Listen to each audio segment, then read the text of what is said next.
प्रतिज्ञा केर देश। अंत में वो समय आ गवा कि इसराइली लोग प्रतिज्ञा के देश अर्थात कनान देश में प्रवेश करें। वही देश में यरीहो नाम का एक नगर रहे। वही की सुरक्षा के खातिर वही के चारों तरफ मजबूत दीवारें रहें। यहोशू वही नगर में 2 भेदियन का भेजन। वही इन भेदियन का वही नगर में राहाब नाम के एक वेश्या रहत रहे। वही इन भेदियन का छुपाएन और फिर बाद में वही उनका नगर ते बच के निकले में सहायता करें। वो ऐसे ही के मारे कीन रहन काहे ति वह परमेश्वर में विश्वास करत रहे। जौने समय इसराइली लोग यरीहो का नाश करी हैं तब वे राहाब और वह के परिवार के रक्षा करे के प्रतिज्ञा कीन रहन। इसराइली लोगन के प्रतिज्ञा के देश में प्रवेश करे के खातिर यरदन नदी पार करे का रहे।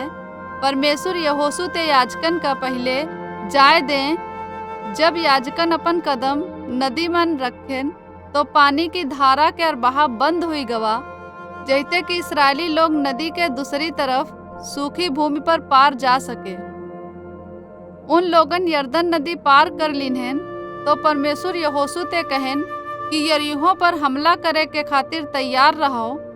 यद्यपि वह बहुत दृढ़ नगर रहा, परमेश्वर उन लोगन ते कहन कि उनके याजकन और सैनिकन का 6 दिनन तक वे नगर के चारों तरफ चक्कर लगावे है। अतः याजकन और सैनिकन ऐसा है करें। तब 7वें दिन इसराइलियन वे नगर के चारों तरफ 7 बार और चक्कर लगाएं। उनके नगर के चारों तरफ 7वीं बार चक्कर लगावे के बाद याजकन अपन अपन तुरहियां फूकें और सैनिकन जोरदार शब्द करें। तब यरीहो के चारों तरफ केरी दीवारें गिरी हैं। जैस आज्ञा परमेश्वर दीन रहन इसराइलियन नगर की हर चीज का नष्ट करें। वे केवल राहाब और वही के परिवार का छोड़ दीन हैं जौन इसराइली के भाग बन गए रहें। जब कनान में रहे वाले अन्य लोगन सुनेन कि इसराइलियन यरीहो का नाश कर दीन हैं तो वे डर गए कि इसराइली उन पर भी हमला करी हैं। परमेश्वर इसराइलियन का आज्ञा दीन हैं कि कनान में रहे वाली कौनी भी जाति के साथ शांति संधि नाई करे है, परंतु गिबोनियो नाम का एक कनान जाति का यहोशू ते झूठ बोला कि वे कनान ते दूर एक स्थान के रहे वाले हैं। वे यहोशू ते उनके साथ शांति संधि करे का अनुरोध करें। यहोशू और अन्य इस्राएली अगुवन परमेश्वर ते नाई पूछन कि उनका का करे चाहिए। यही के बजाय वे गिबोनियन के साथ शांति संधि कैलिन हैं। 3 दिन बाद इसराइलियन का मालूम भवा कि गिबोनी लोग कनान ही में रहत हैं। वे क्रोधित हुई गए काहे कि गिबोनियन उनका धोखा दिन रहन, परंतु वे उनके साथ करी गई वे शांति संधि का बनाए रखें काहे कि वह परमेश्वर का समय कीन गए रहे।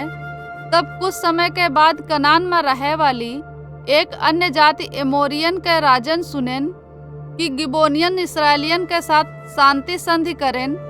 यही ते उन अपनी अपनी सेना का एक कई के एक बड़ी सेना बनाई और गिबोन पर हमला कर दीन्हन। गिबोनियन उनकी सहायता करे के खातिर यहोशू के पास संदेश भेजन।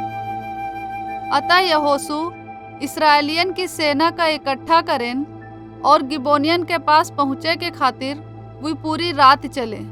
सुबह भोर में वे एमोरियन की सेना का चकित कर दीन्हन और उन पर हमला करें। वही दिन परमेश्वर इसराइलियन के खातिर लड़ा और एमोरियन का घबरा दीन्हन और बड़े बड़े ओले गिरा के बहुते एमोरियन का मार डारेन। परमेश्वर सूर्य का भी आकाश में एक स्थान पर थमा दीन्हन ताकि इसराइलियन का पर्याप्त समय मिल जाए कि एमोरियन का पूरी तरह से हरा दें। वही दिन परमेश्वर इसराइलियन के खातिर एक बड़ी विजय प्राप्त करें।